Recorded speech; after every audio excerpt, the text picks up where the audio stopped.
Hello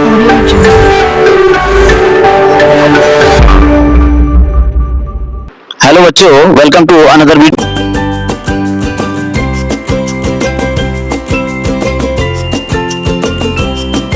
welcome back once again मेरे इस गणित दर्शन चैनल में सभी व्यूअर्स का स्वागत है।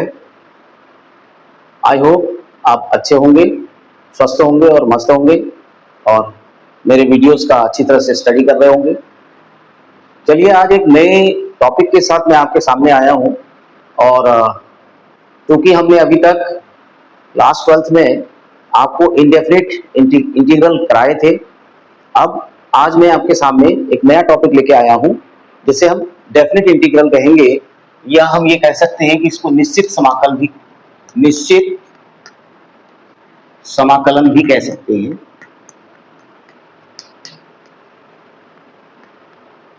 निश्चित समाकलन भी कह सकते हैं और इसे डेफिनिट इंटीग्रल भी कहते हैं।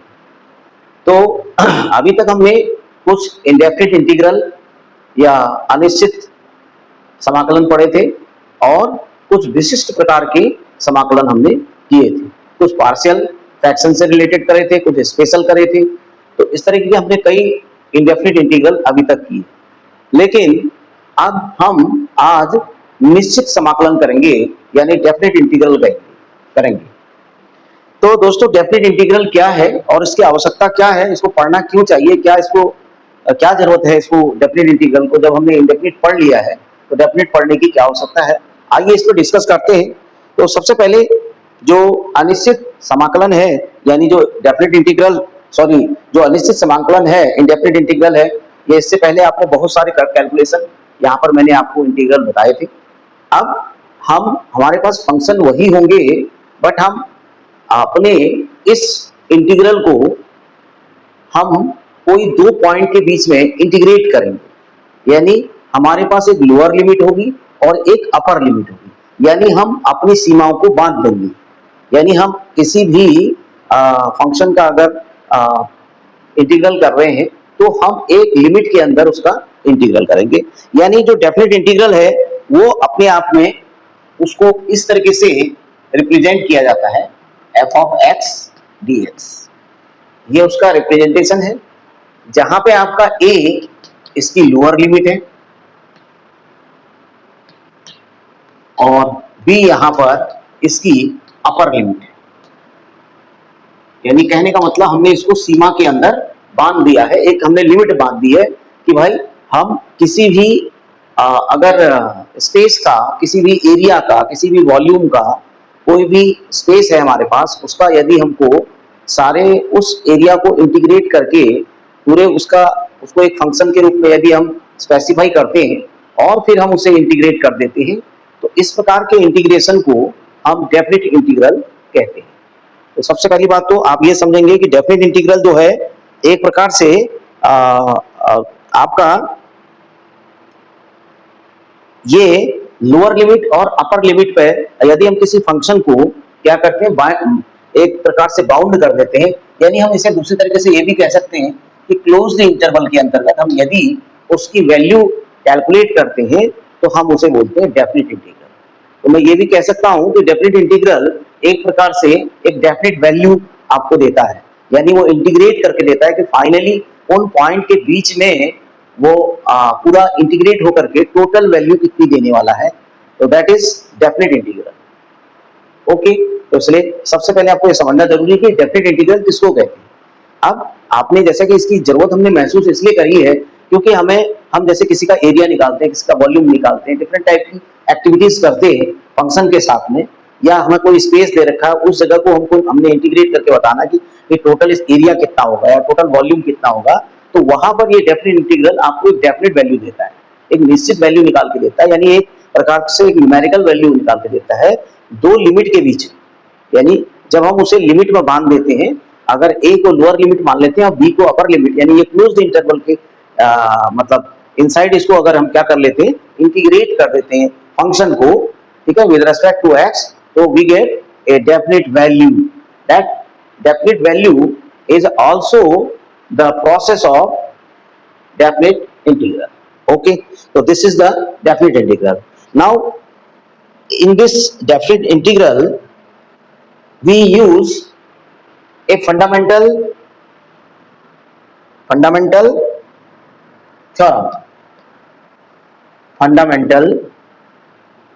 theorem, यानी कि हम क्या करते हैं, कुछ आधारभूत प्रमेयों की मदद लेते हैं। इसे कैलकुलेट करने के लिए हम आधारभूत आपके पास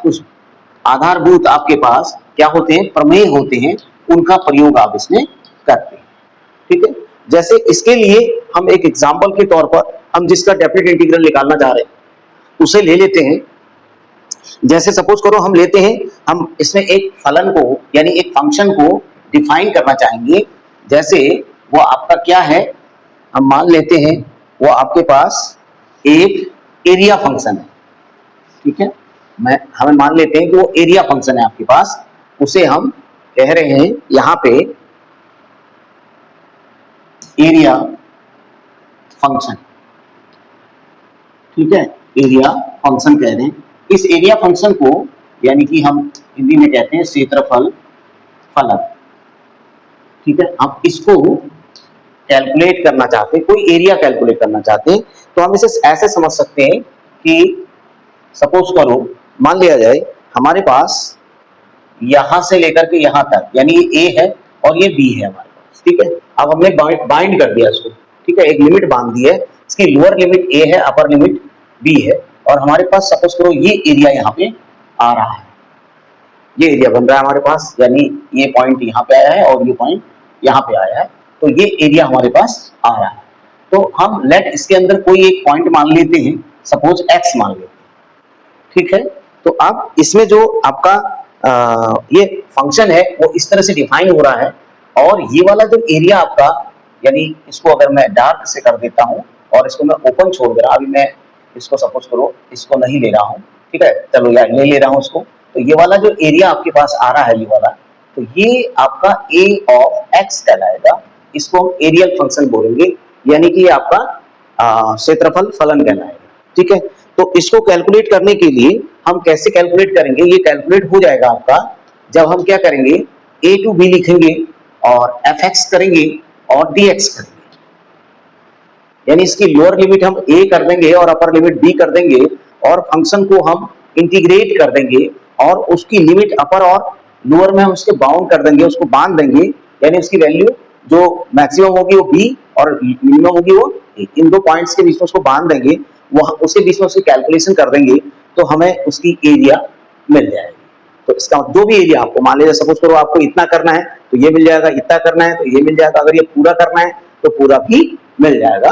तो आपके लिए ये जो एरिया है ये कैलकुलेट हो जाएगा। अब इसको सपोज करो मान लीजिए इसका अगर इंटीग्रेशन कुछ भी आता हो, हम मान लेते हैं इसको एफ एक्स आ जा रहा है। ओके, ये कैपिटल एफ एक्स हो रहा है, माना जा रहा है स्मॉल एफ एक्स है, तो अगर ये आ रहा है तो इसकी जो लोअर लिमिट है वो ए है और अपर लिमिट बी है। तो हम एक बार इस फंक्शन में अपर लिमिट को रखेंगे और एक बार इस फंक्शन में लोअर लिमिट को रखेंगे, तो इस तरीके से हमको F B minus F A मिल जाएगा।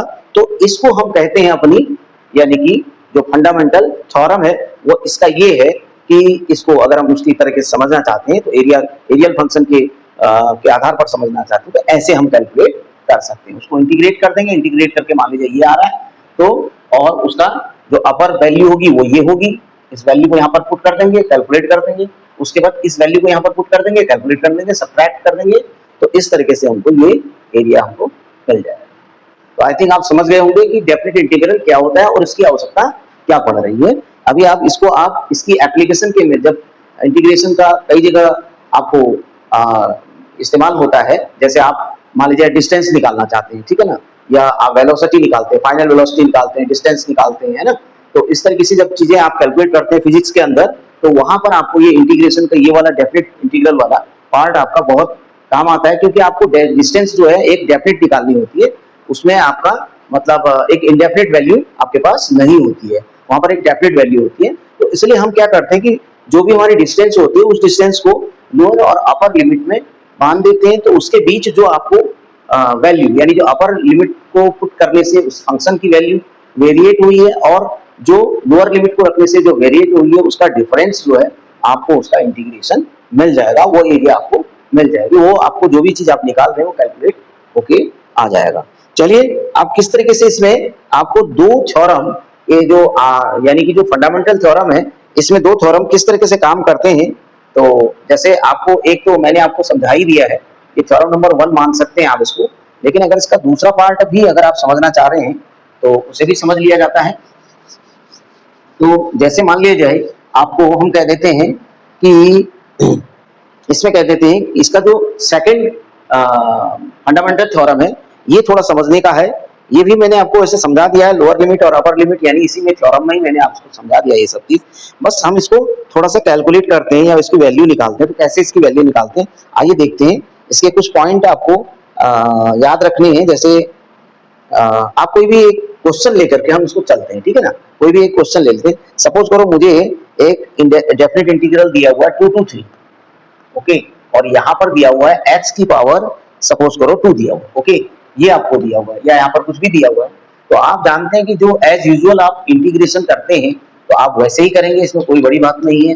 इसका इंटीग्रेशन ये होता है, आप जानते हैं।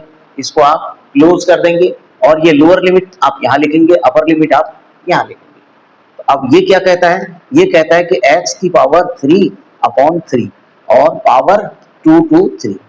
इसका मतलब हो गया कि एक बार तो हम 3 की पावर 3/3 करेंगे और एक बार हम 2 की पावर 3/3 करेंगे। एक बार x की जगह 3 पुट करेंगे, अपर है, और ये लोअर है 2, तो एक बार 2 रख देंगे। अब इसे कैलकुलेट कर देंगे तो एक डेफिनेट वैल्यू हमको मिलने वाली है 3 का क्यूब माइनस 2 का क्यूब, ठीक है। तो यानी कि आपका 27 आपका आने वाला है। 3 3 9, 3 27, 2 का क्यूब आपका 8 आने वाला है, 2 2 4 2 8 आने वाला है। तो 27 माइनस 8 आप जानते हैं ये 19 हो जाता है ना। तो 19/3, इसका मतलब इसकी जो वैल्यू है, डेफिनेट वैल्यू है, वो आपका ये आ जाएगा, ये यूनिट आ जाएगा। तो दिस वाज, यानी ये क्या आपके पास आया, डेफिनेट आया। So we call it definite integral, okay. तो इस तरीके से आप इसे कैलकुलेट कर सकते हैं, इसकी वैल्यू को आप कैलकुलेट कर सकते हैं। तो अब जैसे मान लीजिए अगर आपको इसी तरीके से अगर हम कोई और क्वेश्चन ले लेते हैं तो उसमें कैसे कैलकुलेशन होगा। कोई बड़े क्वेश्चन को हम लेके चलते हैं, ठीक है।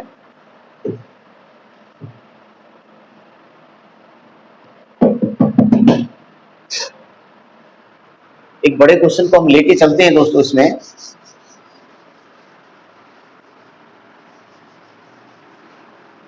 एक क्वेश्चन को हम लेके चलते हैं। सपोज करो मेरे पास एक क्वेश्चन है इंटीग्रल 4 to 9, ओके, और ये दिया हुआ है यहाँ पे आपको suppose √x upon 30 minus x की पावर 3/2 और स्क्वायर और dx दिया हुआ, ठीक है। तो ये आप वो कर लेंगे। अब सबसे पहले इसमें कोई बहुत आपको अलग से कुछ नहीं करना है। बस जितने भी इंटीग्रल आपने इंडेफिनिट पढ़े हुए हैं उनको डेफिनेट इन वैल्यू में जो अपर लिमिट और लोअर लिमिट दी हुई है इसमें आपको उसको बांध देंगे, बाउंड कर देंगे, और उससे मतलब उसको डिफरेंस करके जो आपके पास वैल्यू आएगी वही इसका डेफिनेट इंटीग्रल होगा। तो सिंपल हो गया। आप जानते हैं यहाँ पे यदि हम इसको t के इक्वल टू पुट कर दे तो हमारे पास ये आ जाने वाला है। इसका स्क्वायर दिया हुआ है दोस्तों यहाँ पे। अगर आपको ऐसे दिया हुआ है तो आप क्या करोगे, इसको, इसका तो 0 हो जाएगा, इसका -3/2 x की पावर 3/2 -1 और dx dt हो जाएगा। तो यानी -3/2 x की पावर 1/2 हो जाएगा, होगा ना। तो dt आ गया। देखिए अब आपके पास -3/2 ये आपका √x हो जाएगा। इसको नीचे कर देंगे तो dx की जगह आपका यानी √x ये आपके पास हो गया, dx हो गया। इसकी जगह आपका -2/3 dt हो जाएगा। इसकी जगह आप ये पुट कर दीजिएगा। तो इंटीग्रल ऑफ 4 to 9 √x, ठीक है, √x dx दिया हुआ है, इसकी जगह -2/3 dt कर दीजिएगा अपॉन आपके पास आ गया t की पावर, इसको पूरे को आपने होल को आपने क्या एज्यूम किया था, t एज्यूम किया था, तो ये t स्क्वायर हो जाएगा। तो means that integral is equal to 4 to 9, ये -2/3 को आप बाहर लिख देंगे और ये आपके पास 1/t स्क्वायर dt हो जाएगा, ठीक है। अब जब ये आपके पास हो जाएगा तो अब आप इसमें क्या कर दोगे, इसका इंटीग्रेशन कर दोगे। -2/3 1/t स्क्वायर का क्या हो जाएगा, -2 + 1 होगा और -2 + 1 हो जाएगा, और इसे बांध देंगे आप किसमें, 4 to 9, तो आपके पास क्या आ जाएगा ये फाइनली -2/3, और ये आएगा 9 to the power, ये -1 हो गया, ठीक है, और ये -1 हो गया, तो इसका मतलब पहले इसको सॉल्व कर लेते हैं, t to the power -1 upon -1, और ये 4 to 9 आ रहा है। तो अब जब इसे सॉल्व करेंगे तो -2/3 तो ये आएगा, बट यहाँ का माइनस है तो ये प्लस कर देगा, इसको करेगा कि नहीं करेगा, प्लस कर देगा, और ये 1/t आ जाएगा, यानी 1/t, और ये आपके पास आ जाएगा 4 to 9, तो मीन्स 2/3 तो आपके पास ये आ रहा है, तो 1/9 माइनस 1/4 आ जाएगा। सॉल्व करेंगे इसको तो 2/3 तो ये आपके पास आया, 9 और 4 का एलसीएम आप ले लेंगे, यानी आपका 36 आप ले लीजिएगा, ठीक है, 9 4 जा, तो यहाँ पर आपके पास 4 आएगा, यहाँ पर -9 आ जाएगा। सॉल्व कर देंगे इसको तो फाइनली आपको ये मिल रहा है, इसको सॉल्व करके अगर आप इसे कैलकुलेट कर देते हैं तो आपके पास आ जाएगा, ये फाइनल वैल्यू आपको मिल जा रही है, यानी 2 इंटू -5 अपॉन 3 इंटू 36, इसको सॉल्व करेंगे तो 18 आ रहा है यहाँ पे, ठीक है, और यहाँ पे -5 आ रहा है, तो बट ये अलग अलग 2/3, ठीक हो गया ना, स्क्वायर भी था ना इसमें, हाँ ठीक हो गया, तो ये हो गया, तो आपके पास ये आ जाएगा। अब इसे सॉल्व कर देंगे, आप सॉल्व करने पर आपको ये वैल्यू मिल जाएगी, ओके, तो फाइनल कितना आ रहा है, ये 1/3, यहाँ पे कैलकुलेट आप थोड़ा सा इसको सही से करिएगा, यहाँ पे बिकॉज ये, हाँ अभी हमने जो इसमें वैल्यू रखी है तो हम बाद में वैल्यू रखेंगे। इसमें एक चीज आपको थोड़ा सा समझा दूं कि यहाँ पे जब आपने किया था, यहाँ पे ये आ जाता है, देखिए पहले आप इसका इंटीग्रेशन कर दीजिएगा, ओके, यहाँ पर इसका इंटीग्रेशन करके आपके पास ये आ गया, ठीक है, यही तो आया है। अब बस यहाँ पर आपने एक काम करना था कि जब आपके पास ये आ जाता है तो आपने क्या करना है, 2/3 FB माइनस FA करना है, ये करना था आपने, तो यहाँ पर से थोड़ा सा ध्यान देंगे आप, 2/3 तो आपके पास ऑलरेडी आ गया, ओके, तो FB क्या है आपका 1/t, t की जगह आपने क्या माना था, 30 माइनस x की पावर 3/2 माना था, ठीक है, तो ये आपका हो जाएगा। एक बार तो आप इसका इस्तेमाल करके यानी F9 निकाल लेंगे ये करके, और एक बार आपका आ जाएगा दूसरा वाला वैल्यू रख देंगे आप यहाँ पे, तो आप इसे ध्यान रखेंगे, पहले इसको कैलकुलेट कर देंगे, ये आपका t की वैल्यू ये थी, अब यहाँ पर आपका, अब आप इसे बांधेंगे तो आपके पास 4 to 9 है, तो आपके पास ये आ रहा है, ठीक है, अब इसे सॉल्व करते हैं तो कैसे करेंगे, देखिए 2/3, एक बार तो हम 9 रख देंगे, एक बार 4 रख देंगे, यहाँ पर आने वाला था 30 माइनस एक्स की जगह 9 आएगा, तो 9 की पावर 3/2, इसे समझने का प्रयास करेंगे। 9 का मतलब होता है 3 स्क्वायर पावर 3/2, 2 से 2 कट जाएगा तो बच्चों 3 स्क्वायर 3 क्यूब आ जाएगा, यानी 3 क्यूब का मतलब 3 3 जा 9 3 जा 27 आ जाएगा, तो इसका मतलब हो गया ये 30 माइनस 27, एक बार तो ये हो जाएगा, ठीक है, उसके बाद नेक्स्ट स्टेप में क्या हो जाएगा, माइनस आएगा, ये एफ बी हो गया, अब माइनस एफ ए, तो एफ ए का मतलब 4 रखेंगे, तो 1/30 माइनस यहाँ पर आ जाएगा 4 की पावर 3/2, 4 की पावर 3/2, यानी 2 की पावर 2 इंटू 3/2, तो 2 से 2 काटेंगे, 2 की पावर 3 का मतलब 8 आ जाएगा, इसका मतलब यहाँ पर 8 आएगा ना, और हम इसे इस तरीके से क्लोज कर देंगे, तब जाकर के हम इसका वैल्यू रियली निकाल सकते हैं। तो 30 में से 7 गया, 27 गया, कितना आया, 3 आया, और ये कितना आया, 22 आ गया, कितना आया, 22 आया। अब इसे सॉल्व करेंगे तो दोस्तों आपके पास आ जाने वाला है 3 और 22 का 2/3, तो ये आपके पास आया 66 नीचे आएगा, 3 20 जाए, यहाँ पर 22 हो जाएगा और 23 हो जाएगा, तो मीन्स ये हो जाएगा 2/3 इंटू 19 बाई, है ना, और 66 हो जाएगा, आई थिंक ये कट जाएगा इससे, तो आपके पास 19/99 फाइनल आंसर आ जाएगा। तो आप समझ पाए होंगे, थोड़ा सा आपको यहाँ पर धैर्य रखना है कि जो आपका कैलकुलेट होके आ जाता है देन आप उसमें वैल्यू रखिएगा, और उसकी जो वैल्यू आपने पुट करी थी उसे एज्यूम जो आपने करा था उसको पहले रख लेंगे, क्योंकि आपका फंक्शन टी नहीं था जो कि आप इसमें वैल्यू पुट कर देंगे, नहीं, इसमें वैल्यू पुट नहीं करनी है, जो वैल्यू आपने एज्यूम की थी उसमें वैल्यू पुट करनी है। तो इस चीज को आप थोड़ा सा सही तरीके से वो कर लेंगे तो आप आराम से इसे कर जाएंगे, कोई बहुत बड़ी बात नहीं है। जैसे मैं आपको एक बार और समझा देता हूँ अच्छी तरीके से, जिसको भी कोई भी क्वेश्चन करना हो, सपोज करो मान लीजिए मैं एक क्वेश्चन लेता हूँ, -1 to 1 x + 1 लेता हूँ, ठीक है, ये मेरे पास है सॉरी। अब आप क्या करेंगे, पहला काम आपका ये होगा, इसको इंटीग्रेट कर देंगे आप, ठीक है, चलिए इसको इंटीग्रेट करते हैं, ये हो गया आपका। ठीक है, या तो आप इसको टी एज्यूम करके कर लीजिए या ऐसे भी करिए, आपका वो वहां पर डिसीजन है। या x d x one D x करके भी कर सकते हो, आप इसे दोनों तरीके से कर सकते हो। आपके जैसे आपने एक्स प्लस वन को टी मान लिया, ओके, तो इसका मतलब डी एक्स बराबर आपके पास डी टी हो गया।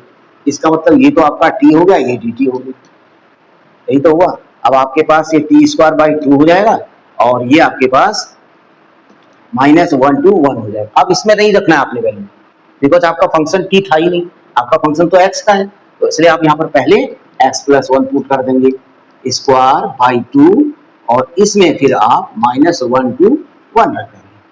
अब वैल्यू पुट करेंगे, देखिए एक बार एफ ऑफ बी निकालेंगे, देखिए ऐसे करेंगे एफ ऑफ बी, एक बार करेंगे एफ ऑफ ए।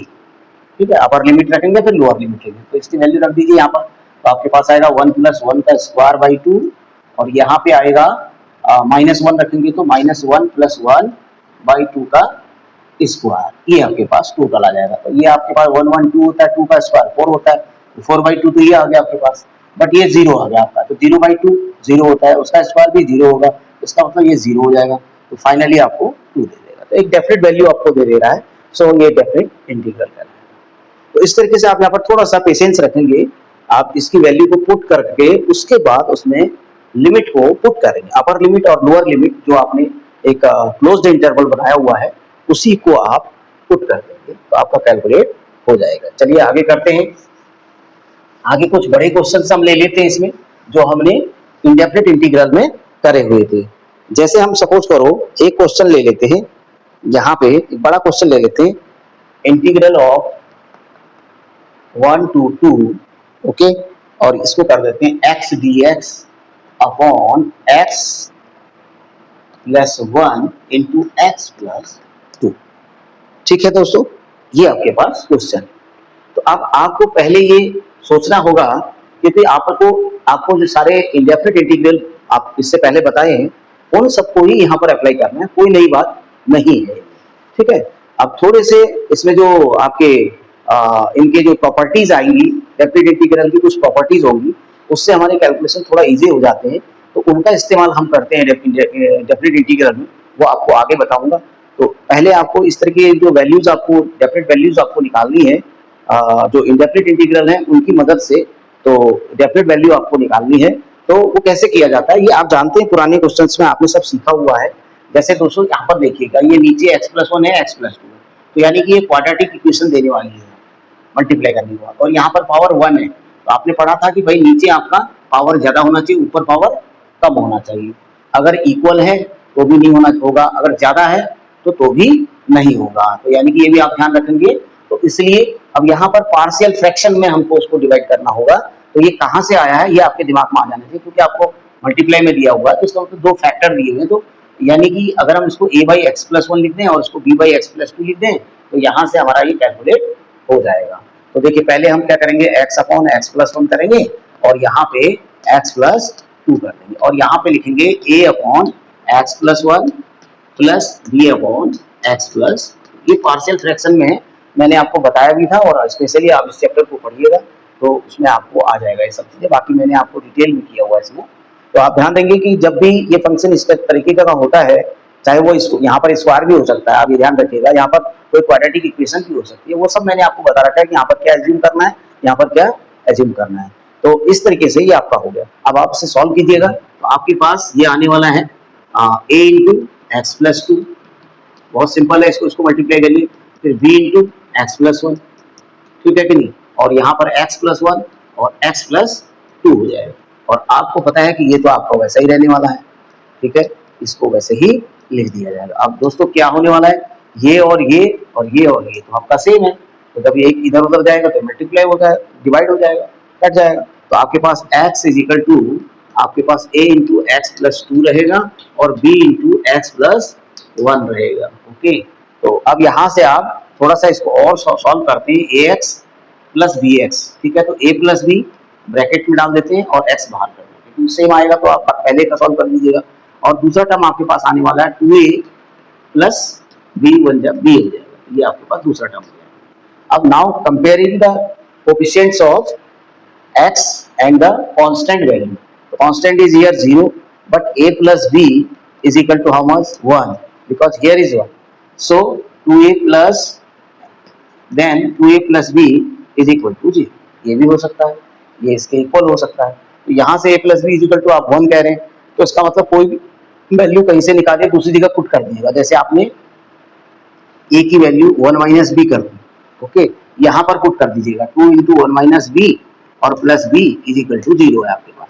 तो यानी ये 2 हो गया, माइनस 2 भी हो गया, प्लस बी हो गया, तो ये 0 हो गया।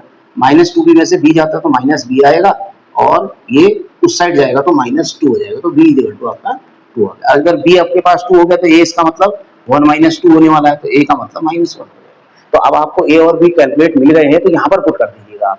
यानी आपके पास क्या आने वाला है, इसको मैं यहाँ डायरेक्ट लिख देता हूँ, -1 अपॉन एक्स प्लस 1 आने वाला है, और इस साइड आपका +2 अपॉन एक्स प्लस, यानी आपने इसको पार्शियली क्या कर दिया, ब्रेक कर दिया है, पार्शियल फ्रैक्शन में ब्रेक कर दिया है। अब इंटीग्रेट करने में आपको आसानी होने वाली है, तो इसलिए अब मैं इसे मिटा देता हूँ, क्योंकि मेरे पास जगह कम है, इसलिए मैं इसे मिटा दे रहा हूँ। आप देख लीजिएगा वीडियो में बार बार, आपको समझ आ जाएगा। चलिए अब आप इसको इंटीग्रेट, आपका क्वेश्चन था ये देखिए 1 2 2 था, ठीक है ना, यहाँ पर dx था, तो आप क्या करेंगे, ये इस तरीके से हो जाएगा dx 1 2 2 हो जाएगा, ये भी आपका 1 2 2 हो जाएगा, dx हो जाएगा, ठीक है ना। यहाँ पर आपका 1 2 2 dx हो जाएगा और 1 2 2 dx। समझ गए होंगे आप, बहुत आसान है। अब इसके बाद बात, आप इसका इंटीग्रेशन कहाँ था आपका, देखिए जब आपके पास 1 2 2 है तो आप क्या करेंगे, पहला आ रहा है आपका 1 2 2 इंटीग्रेशन, यहाँ पर अच्छी तरह लिख देते हैं इसको, आपके पास आ रहा है -1, -1 का मतलब होता है माइनस हो गया, तो पहले आप माइनस कर दीजिए सीधे, और यहाँ पर dx कर दीजिए, यहाँ पर x प्लस 1 कर दीजिए, ठीक है। और फिर दूसरा वाला आपके पास आ रहा है प्लस 2 आ रहा है, तो 2 को बाहर करिएगा, dx अपॉन x प्लस 2। अब दोनों को आप जानते हैं, इसका आपका हो जाएगा माइनस लॉग x प्लस 1 हो जाएगा, होगा ना, और इसका हो जाएगा आपका, ठीक है, ये आपका माइनस लॉग x प्लस 1 हो जाएगा, और ये आपका 2 इंटू लॉग x प्लस 2 हो जाएगा, ठीक है। अब ये आपका, चाहे तो आप ऐसे भी कर सकते हैं, इसको पावर में दे दीजिएगा, तो माइनस लॉग x प्लस 1 हो जाएगा ये, ठीक है, और ये हो जाएगा आपका log x plus 2 whole square हो जाएगा, यानी जो पावर 2 दी रहती तो n लॉग m होता है, तो log m to the power n कर सकते हैं, हमने वही कर दिया। अब इसे फाइनली ये चूंकि पॉजिटिव है, ये नेगेटिव है, तो इसके नीचे इसको लिखा जा सकता है, बिकॉज इनका जो बेस होता है वो सेम होता है, तो लिख सकते हैं हम, तो लॉग x प्लस 2 स्क्वायर ऊपर चला जाएगा और x प्लस 1 नीचे आ जाएगा। तो ये आपका इंटीग्रेशन था इसका। अब आप कर रहे थे इसको 1 2 2, ये फाइनल आप करके आएंगे, उसके बाद उसमें लिमिट को आप रख देंगे, तो आपके पास आने वाला है लॉग, एक बार आप 2 रखेंगे तो 2 प्लस आपके पास 2 स्क्वायर ये आ रहा है, ठीक है, और नीचे आ रहा है आपके पास 2 प्लस 1 आ रहा है, ये तो आपका एफ बी हो जाएगा, ठीक है। इसको आप सॉल्व करके ऐसे कर देंगे, फिर आपके पास माइनस लॉग यहाँ पे आ जाएगा, अगर आप क्या रखते हैं 1 रखते हैं तो 1 प्लस 2 स्क्वायर आएगा और 1 प्लस 1 आ जाएगा, इसे सॉल्व कर देंगे, ठीक है, ऐसे सॉल्व कर दीजिएगा। लॉग 2 प्लस 2 कितना होता है, 4 होता है, 4 का स्क्वायर कितना होता है, 16 होता है, 16 बाई ये 2 बन जाए 3 हो गया, तो 16 बाई 3 हो गया, माइनस लॉग ये 2 1 3, 3 का स्क्वायर 9 होता है, 9 बाई ये आपका 2 आ जाएगा, ये आ गया आपके पास, ठीक है। अब आप इसको लॉग m बाई n लिखना चाहते हो तो लिख सकते हो, 16 बाई 3 लॉग 9 बाई 2 हो जाएगा। अब ऐसे भी आप इसे लिख सकते हैं, लॉग 16 बाई 3 अपॉन 9 बाई 2, तो ये लॉग 16 बाई 3 इंटू 2 बाई 9, अगर आप इसको सॉल्व करेंगे तो लॉग 16 टू द 32 अपॉन 27, ये आपका फाइनल इसकी डेफिनेट वैल्यू हो जाएगी। यानी अगर इसका लॉग देखते हैं, इसका लॉग देते हैं, तो कैलकुलेट टोटल वैल्यू आपको डेफिनेट मिल जाएगी। तो इस तरीके से ये कैलकुलेशन इसका आसान हो जाएगा। तो सबसे पहले आपको क्या करना होता है, इंटीग्रेट करना होता है, जैसे इंडेफिनिट में किया था ऐसे ही इसमें भी करना, बस केवल लिमिट आपको रख देंगे। चलिए बहुत आसान है, आप समझ गए होंगे इनको, ठीक है। जैसे मान लीजिए आपको इस तरीके का दिया हुआ है, एक क्वेश्चन और ले लेता हूं मैं, जैसे आपको ऐसे दिया हुआ है, integration of 0 to 2 6x plus 3 upon आपके पास है एक्स स्क्वायर अपॉन प्लस 4। देखिए जब ऐसे होता है तो आपको बता रखा है यहाँ पावर 2 है, यहाँ आपके पास 6x आ रहा है, तो इसका मतलब ये चलेगा, इसे आप ऐसे लिख सकते हैं, अलग अलग करके कर लीजिएगा आप इसको, एक्स स्क्वायर प्लस 4 और plus 3 upon x square plus 4।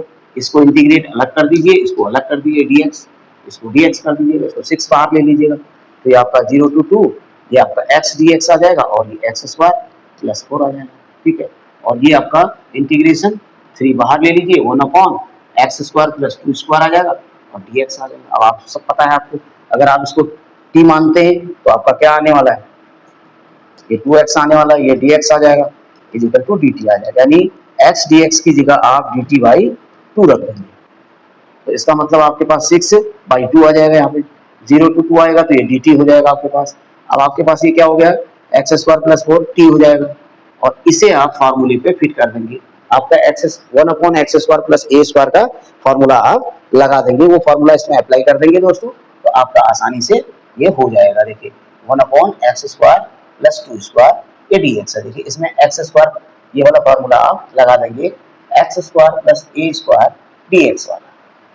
ठीक है, यदि ये फार्मूला रख देंगे तो बस अब आपका काम यहाँ से बन जाएगा। इसको आप log 2 लिख सकते हैं, ये आपका 3 आ गया, ये आपका log 2 आ गया, log 1/t तो log t आएगा। ठीक है, और यहाँ पर t की जगह आपने एज्यूम किया हुआ था एक्स स्क्वायर प्लस 4, फाइनली आप लिख देंगे एक्स स्क्वायर प्लस 4 लिख देंगे इसको, तो एक्स स्क्वायर प्लस 4 हो जाएगा। तो अब आप इसमें लिमिट रख देंगे। ठीक है, पहले इंटीग्रेट करेंगे तब लिमिट रखेंगे। अब आप देखिएगा जो पीछे के फार्मूले आपने पढ़े होंगे इसमें, वो फार्मूला इसमें आप पुट कर दीजिएगा। जैसे आपका अगर हम इसे देख लें 1 upon x square plus a square का हमने पढ़ा हुआ है, 1 बाई ये प्लस हो जाएगा, यहाँ पर 3 आ जाएगा, 1 बाई ए, 1 बाई ए का मतलब 2 आ जाएगा, tan inverse x by a, x by a का मतलब आपका 2 हो जाएगा, तो ये आपका प्लस सी आप कर देंगे, और बाकी इससे वैल्यू आप फिर पुट करेंगे। जब आपने ये कैलकुलेशन कर दिया 3/2 यहाँ पर आ रहा है, अब आप इसका 0 to 2 रख देंगे।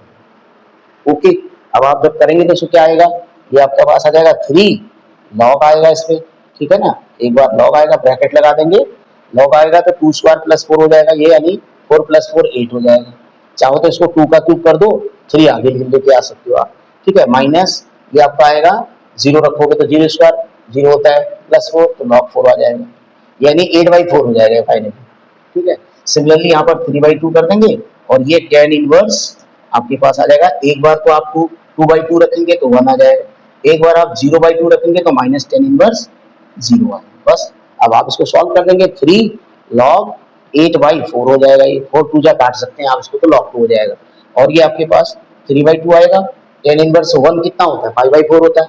ठीक है, ये आपको आना चाहिए, यानी 1045 का मान वैल्यू जो होती है टेन इनवर्स 1 होती है, और टेन इनवर्स 0 काहे के लिए होता है, आप ये समझ सकते हैं कि ये आपका 90 के लिए होता है, तो 90 का मतलब आपका क्या हो गया, यानी कि 5/2 हो जाएगा। अब इसे दोस्तों पूरा फाइनली सॉल्व कर सकते हैं तो आपका आंसर आ जाएगा। तो इसका मतलब है कि नथिंग, जो आप पहले कर रहे थे वही अब भी कर रहे हैं, बस केवल आपको लिमिट रखने का आपको तरीका मालूम होना चाहिए। बस आज के लिए दोस्तों इतना ही करेंगे, कल हम फिर एक नए वीडियो के साथ आपके सामने आएंगे, जिसमें हम आपको जो है ये बताएंगे कि इनकी प्रॉपर्टीज क्या होती है। यानी कि जब हम डेफिनेट इंटीग्रल पढ़ रहे हैं तो डेफिनेट इंटीग्रल की जो प्रॉपर्टीज होती हैं उनसे हम कैसे इनके वैल्यू को चेंज कर सकते हैं। जो हमारे पास इनके प्रॉपर्टीज है उनका इस्तेमाल करके, ये 7 प्रॉपर्टीज आपकी हैं, 7 प्रॉपर्टीज है, ये आपको अगर अच्छी तरह आती है तो डेफिनेट इंटीग्रल्स अगर आपको दे रखे हैं तो उनकी वैल्यूज को आप कैलकुलेट कर सकते हैं। बड़े से बड़े जो कैलकुलेशन आपको दिए हैं तो उसमें आप चेंज कर सकते हैं। तो नेक्स्ट वीडियो में हम इसे करेंगे। आज का सेशन केवल इतना हुआ है कि उसमें डेफिनेट इंटीग्रल क्या है ये समझ में हमें आया, और हमने किस तरीके से कोई भी इंडेफिनिट इंटीग्रल आपको दिया है उसे डेफिनेट वैल्यू में चेंज करना, जिसे हम डेफिनेट इंटीग्रल कहते हैं, वो कैलकुलेशन हमने आज सीखा है। उस वीडियो को इस वीडियो में आपको ये समझने को मिला है, तो इसलिए आप क्या करेंगे, ये वीडियो को बार बार देखेंगे, चीज को जहां पर आपको नहीं आता वहां रोक दीजिए, उसके बाद अगेन एंड अगेन इसको रिपीट कीजिए, तो आपको समझ में आ जाएगा कि आखिर इसमें हुआ क्या है। तो इसलिए दोस्तों पहले आप पुराने वाले इंडेफिनिट इंटीग्रल को जितने भी होते हैं उनको आप एक एक करके हर किसी का इंडेफिनिट इंटीग्रल लगाना आपको आना चाहिए। उसके बाद उसे हम डेफिनेट वैल्यू में कन्वर्ट कर सकते हैं एक लिमिट के अंदर, यानी लोअर लिमिट और अपर लिमिट हमें मालूम है तो हम उसे डेफिनेट वैल्यू में कन्वर्ट कर देते हैं। तो इसी प्रोसेस को हम डेफिनेट इंटीग्रल करना कहते हैं। तो यानी कि आज आप इतने चीज़ से समझ आपके आ गई होगी कि डेफिनेट इंटीग्रल क्या होता है, उसका इस्तेमाल कैसे होता है। तो नेक्स्ट वीडियो में हमको यही बताना है आपको कि डेफिनेट इंटीग्रल जो आप करते हैं, यानी जो डेफिनेट इंटीग्रल आप करते हैं, यानी उसमें जो बड़ी-बड़ी वैल्यूज होती हैं, आपको जो डेफिनेट इंटीग्रल की प्रॉपर्टीज होती है, उनका इस्तेमाल करके किस तरीके से मिनिमाइज किया जा सकता है, और उसका इस्तेमाल भी हम करेंगे। आगे नेक्स्ट इसका जो पार्ट होगा वो मैक्सिमा और मिनिमा से रिलेटेड होगा, तो उसमें भी हम इसकी वैल्यू को कैलकुलेशन करते समय और कई चीज़ों में हम इसका इस्तेमाल करते हैं। तो यहाँ पर आपको ये समझ लेना है कि डेफिनेट इंटीग्रल को बहुत अच्छी तरह पढ़ना है, यानी डेफिनेट इंटीग्रल का क्वेश्चन आपके एग्जाम में अवश्य आता है। तो एग्जाम के पॉइंट ऑफ व्यू से वो बहुत इंपॉर्टेंट है, और कंपटीशन के लिए भी बहुत इंपॉर्टेंट है ये चीज़। तो इसमें कोई दो राय नहीं कि आपको उसको बेहतर ढंग से बार बार स्टडी करना है।